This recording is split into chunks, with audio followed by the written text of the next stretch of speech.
নমস্কার বন্ধুরা, আমি ঋত্বিক আর আমাদের চ্যানেল ভবিষ্যৎ দৃষ্টিতে সকলকে স্বাগত।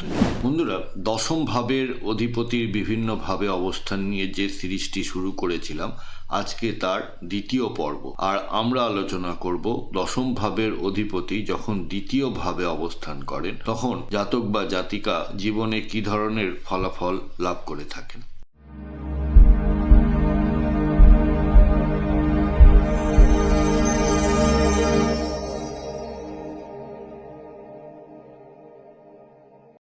বন্ধুরা, আপনারা যারা আমার চ্যানেলটি অলরেডি সাবস্ক্রাইব করেছেন তাদেরকে জানাই আমার অসংখ্য ধন্যবাদ ও কৃতজ্ঞতা। যারা এখনো সাবস্ক্রাইব করেননি তাদের কাছে আমার বিনীত আবেদন, চ্যানেলটি সাবস্ক্রাইব করুন এবং পাশে থাকুন।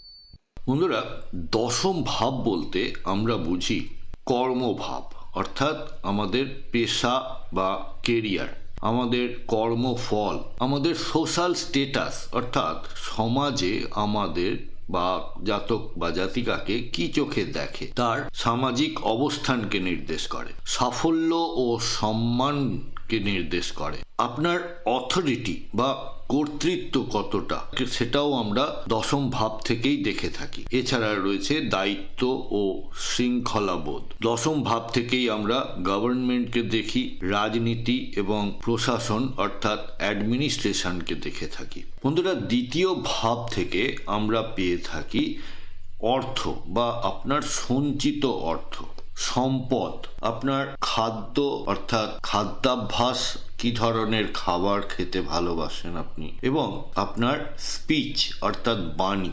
আর রয়েছে ফ্যামিলি অর্থাৎ পরিবার এবং পারিবারিক মূল্যবোধ। এছাড়াও দ্বিতীয় ভাব থেকে আমরা কণ্ঠকে পাই আর সম্পদের স্থায়িত্বকে পাই। তাহলে দশমপতি যখন দ্বিতীয় ভাবে অবস্থান করেন তখন আমরা কর্মফল থেকে অর্থ ও সম্পদের সৃষ্টি হতে দেখতে পাই।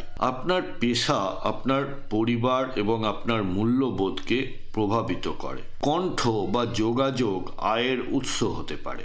শুভ ফলগুলির মধ্যে অর্থ সঞ্চয় ক্ষমতা বেশি থাকতে দেখা যায়, সম্মানজনক পেশা করতে দেখা যায় এনাদেরকে, এবং এনাদের পেছনে পরিবারের একটা সাপোর্ট থাকে। বাক শক্তি ও শিক্ষা থেকে আয়। বাক শক্তি অর্থাৎ যারা কিনা কথার মাধ্যমে আয় করে থাকে, যারা রেডিও জকি, যারা বাচিক শিল্পী, যারা লাইফ কোচ বা মোটিভেটর, এই ধরনের যে পেশাগুলি, এখান থেকেও এনারা আয় করে থাকেন। পেশার মাধ্যমেই ওয়েলথ বিল্ডিং হয়, অর্থাৎ আপনার সম্পদ সৃষ্টি হয়। পরিবারের নাম, ব্র্যান্ড বা ব্যবসার সম্প্রসারণ করতে এনাদেরকে লক্ষ্য করা যায়। কিছু মানুষ আছেন না, যারা ফ্যামিলি বিজনেসকে এগিয়ে নিয়ে যেতে ভালোবাসেন বা ফ্যামিলির যে ট্র্যাডিশনাল বিজনেস সেটাতে থেকে সেটাকে বাড়াবার চেষ্টা করেন। তো এনারা হলেন তারা। ব্যক্তিত্ব ও মানসিক প্রভাব, রেজাল্ট ওরিয়েন্টেড মাইন্ডসেট এনাদের থাকে। ফাইন্যান্সিয়াল গোলস খুব শক্তিশালী হয়ে থাকে, অর্থাৎ আমি এইটা অ্যাচিভ করব এই সময়ের মধ্যে, তো সেটা করেই ছাড়বেন। প্র্যাকটিক্যাল প্লাস মেটেরিয়ালিস্টিক চিন্তা ভাবনা। রেসপেক্ট ও রেকগনিশনের আকাঙ্ক্ষা এনাদের মধ্যে লক্ষ্য করা যায়। এবার পেশাগত দিক থেকে ক্ষেত্রগুলিকে একবার দেখে নিই। ফিনান্স বা অ্যাকাউন্টিং, পাবলিক স্পিকিং বা training, banking, audit, business, trading, voice, media, acting, এগুলিতেও এনারা ভালো সাফল্য লাভ করে থাকে। এছাড়া রয়েছে ল বা কনসালটেন্সি। এনাদেরকে বেশিরভাগ সময়, যেটা একটু আগে বলছিলাম, যে কণ্ঠ থেকে আয় করতে দেখা যায়। কথা বলে মানুষকে ইনফ্লুয়েন্স করার বা তাকে মোল্ড করার ক্ষমতা এনাদের থাকে।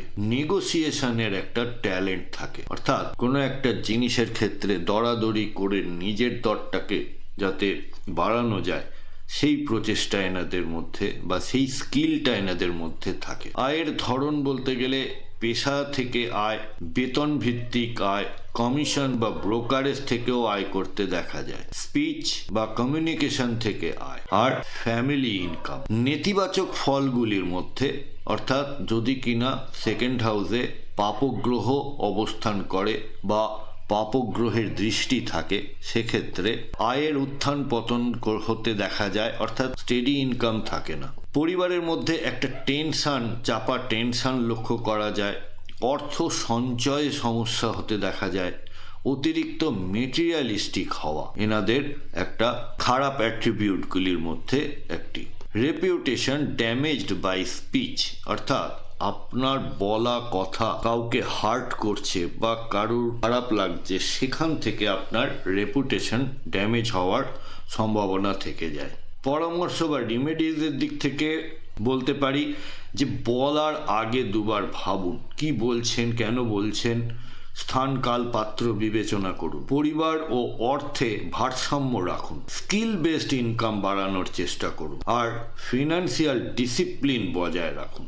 বন্ধুরা, আমাদের এই ডিসকাশনে কোনো পার্টিকুলার চার্ট ধরে বা গ্রহের অবস্থান ধরে কিন্তু কোনো কথা বলা হচ্ছে না। আপনার কোনো হাউসই যদি সমস্যায় থাকে বা জীবনে কোনো ধরনের সমস্যার সম্মুখীন হন, তাহলে আপনারা ভবিষ্যৎ দৃষ্টির সাথে যোগাযোগ করতে পারেন এবং আমাদের কাছ থেকে আপনারা কনসালটেশন নিতে পারেন। আপনাদের ন্যাটাল চার্ট বা গ্রহগত অবস্থান জন্মকালীন, তার সাথে দশা অন্তর্দশা এবং আগামী দিনের যে ট্রানজিট এবং তার প্রভাব, এই সব মিলিয়ে আপনারা একটি রেজাল্ট বা সলিউশন আমাদের থেকে পেতে পারেন। কন্ট্যাক্ট নাম্বার এবং ওয়েবসাইট এবং চেম্বারের অ্যাড্রেস সবই দেওয়া হলো, আপনারা সময় মতো যোগাযোগ করতে পারেন। তাহলে বন্ধুরা, শেষ করার আগে আর একবার, পেশা আপনার অর্থ রোজগারের পথ, সেখানেই আপনার পরিবার এবং সামাজিক সম্মান আপনি পেয়ে থাকেন পেশার মাধ্যমে। বন্ধুরা,